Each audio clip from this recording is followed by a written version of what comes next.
Hello, I'm Lieutenant English teacher. Let's get you exam ready. Today, I'm helping you to get ready for Key Stage 2 SATS writing assessments, and we're going to be thinking about how we include dialogue in our writing. Before we get going, don't forget to like and subscribe. There are plenty of things on the channel to help you improve your writing and your grammar. Okay, let's think about how we use dialogue. Before we set off, let's just think about how we are assessed for our writing in Key Stage 2. Your teacher looks for evidence of a range of skills in a selection of pieces of writing that are completed in class independently by you. You will be awarded one of 3 grades, working towards expected standard, or greater depth. So let's think about what dialogue is. Dialogue is conversation between characters in a piece of writing. So if you want to include characters speaking, you are including dialogue. And there are 2 rules for us to follow. Rule number 1. Dialogue needs to be in speech marks, which are often called inverted commas, with a capital letter wherever it begins. So here's an example of that. We've got, "It's hot today," said Mrs. Johnson. So we've got the speech itself that is included in our inverted commas, and we've got a comma before the speech marks are closed. So speech marks, "It's hot today," comma, speech marks, "said Mrs. Johnson," full stop. And the "said Mrs. Johnson" phrase is sometimes known as a tag. That's placed after the speech to let us know which character it was that said it. We could put that at the beginning, and that would look like this. Mrs. Johnson said, "It's hot today." So where I've placed her phrase at the beginning, that tag to let us know who it is that's speaking, what I've done is I've put Mrs. Johnson said, and we've got a comma. Then I open my speech marks, and our speech is always seen as a sentence in its own right, and it gets a capital letter, even though it's in the middle of this sentence in a way. So we've got Mrs. Johnson said, capital I inside those speech marks. "It's hot today," full stop, and then you close the speech marks. Where we've got our speech, we've used 2 inverted commas here. Sometimes that's known as 66 and 99. So our inverted commas, we've used 2 on either side of the speech itself. On either side of that dialogue, you've got 2 inverted commas.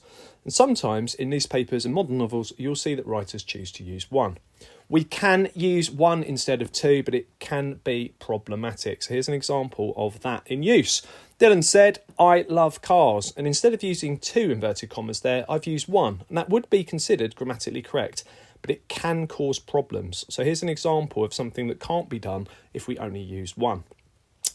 Dylan said, "I told my teacher and she said, 'You are amazing.'" Now in that sentence, I know it's the teacher that is saying to Dylan, "You are amazing." He's quoting that teacher.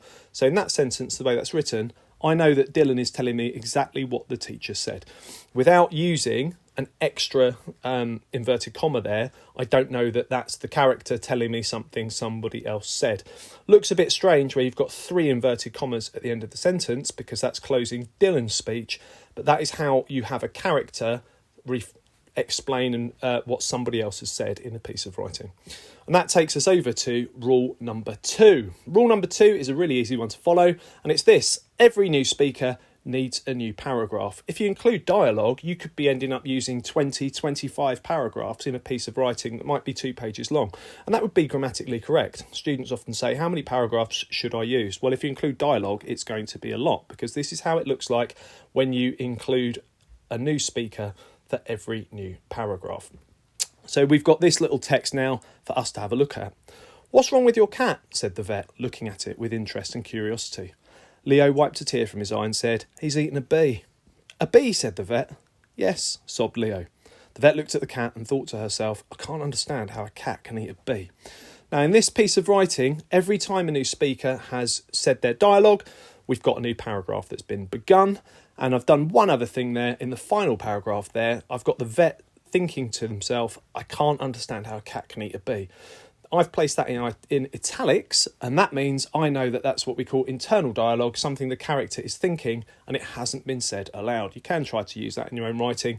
When you're using a pen on paper, that's a little bit more complex. But when you're writing a text or what you might see in a book that you read, that's how that is presented to the reader.